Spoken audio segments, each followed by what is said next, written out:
प्यारे साथियों, सभी को नमस्ते। आइए आज हम अपनी दिनचर्या के बारे में चर्चा करते हैं। मैं अपना दिनचर्या किस तरह के होना चाहिए। मुझे सही समय से सोना, सही समय से जागना, सही समय से आहार लेना, भोजन करना, तो ये सब हमारा दिनचर्या अपना एक सही समय से होना चाहिए। तो सबसे पहले हम देखते हैं कि सही रात में हम अपना आदत डालें सोने का, कम से कम तो 10 से 11 बजे तक सो जाए। और सुबह जागते हैं तो सबसे पहले अपनी धरती माता को स्पर्श करके नमस्ते करना चाहिए। उसके बाद अपनी थोड़ी सी गुनगुना गर्म पानी, यानी थोड़ा सा गुनगुना करके पानी को पीजिए और अपने स्वास्थ्य को इस तरह से ध्यान रखिए। आइए आज हम अपने और कुछ चर्चा करते हैं।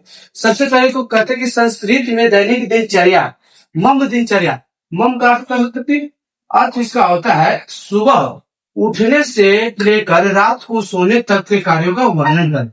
अब यह ब्रह्म मुहूर्त में उठने, नित्य क्रिया, व्यायाम, स्नान, हवन, अध्ययन, भोजन, विद्या में कार्य, खेल और रात्रि में समय पर शयन यानी निद्रा से युक्त स्वास्थ्य जीवन शैली होना चाहिए हमारे अंदर।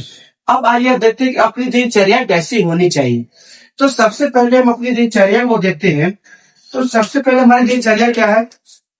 सुबह की शुरुआत 4 से 5 बजे जल्दी उठ जाइए और गुनगुना पानी पिए। उसमें गुनगुना पानी में थोड़ी सी नींबू शहद के साथ मिला करके पिए और अपने दिन की योजना बनाइए।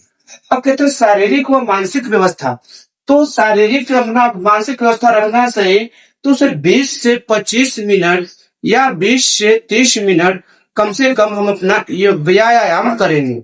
उसमें क्या होता है कि योग या सैर करें। योग मतलब योग करें, ध्यान करें, सैर कीजिए, दौड़ लगाइए, ताकि उससे आपका शरीर स्वस्थ रहेगा।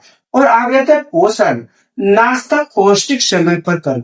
जो हमारे नाश्ता करते हो क्या करें? पौष्टिक करें। नाश्ता मतलब पौष्टिक और समय पर करें, पौष्टिक और समय पर करें। स्वच्छता, सुबह और रात को ब्रश कर करके अपनी व्यक्ति को अपनी स्वच्छता का ध्यान रखना चाहिए।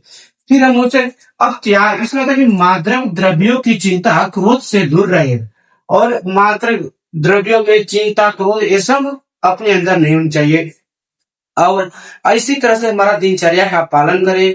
अब हमारा जैसे सुबह उठने से प्रार्थना करो, यज्ञ करो, हवन करो, इस तरह का हमारा दिनचर्या होनी चाहिए। तो बच्चों, दिनचर्या के बारे में समझ में आ गए? जी। धन्यवाद।